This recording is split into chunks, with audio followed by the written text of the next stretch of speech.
ഒരു മനുഷ്യൻ്റെ ഏറ്റവും വലിയ ഗുണം എന്ന് പറയുന്നത് പണമോ വിദ്യാഭ്യാസമോ വായനാശീലമോ ലോകം ചുറ്റി സഞ്ചരിച്ച അനുഭവമോ അതൊന്നുമല്ല. ഞാൻ മനസ്സിലാക്കുന്നത് മറ്റുള്ളവരെ വേദനിപ്പിക്കാതെ പറയാനും പെരുമാറാനും കഴിയലാണ്. അതാണ് ഒരു മനുഷ്യൻ്റെ ഏറ്റവും വലിയ ഗുണം.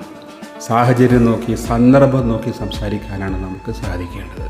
ലികുല്ലി മഖാലിൻ മഖാമുൻ വലികുല്ലി മഖാമിൻ മഖാലുൻ എന്ന അറബിയിൽ ഒരു ചൊല്ലുണ്ട്. എന്ന് വെച്ചാൽ ഓരോ സന്ദർഭത്തിനും യോജിച്ച വാക്കുകളുണ്ട്, ഓരോ വാക്കിനും യോജിച്ച സന്ദർഭങ്ങളുണ്ട്. സമയം നോക്കി സന്ദർഭം നോക്കി സാഹചര്യം നോക്കി പറയാൻ പെരുമാറാൻ ഇടപെടാൻ നമുക്ക് സാധിക്കണം. അതാണ് നമ്മുടെ ഏറ്റവും വലിയ ഗുണം. നമുക്കതിന് കഴിയട്ടെ. പ്രസംഗം പഠിക്കുക എന്ന് പറയുമ്പോൾ പ്രസംഗിച്ച് പരിശീലിക്കലാണ്. ആവശ്യം വാതിലിൽ മുട്ടി വിളിക്കുമ്പോൾ അനർഘ നിർഗളമായി സംസാരിക്കാനുള്ള ഒരു സ്വിച്ച് നമ്മുടെ നാവിലോ തലച്ചോറിലോ ഇല്ല. അത് ഘടിപ്പിക്കലാണ് ഈ പരിശീലനം. പരിശീലിക്കുക, നിരന്തരം പരിശീലിക്കുക. നമുക്ക് പറയേണ്ട സമയത്ത് പറയേണ്ടതുപോലെ പറയേണ്ടവരോട് പറയേണ്ടത് മാത്രം പറയാനുള്ള പ്രാപ്തി ഉണ്ടാവും. ഒരു സംശയവുമില്ല.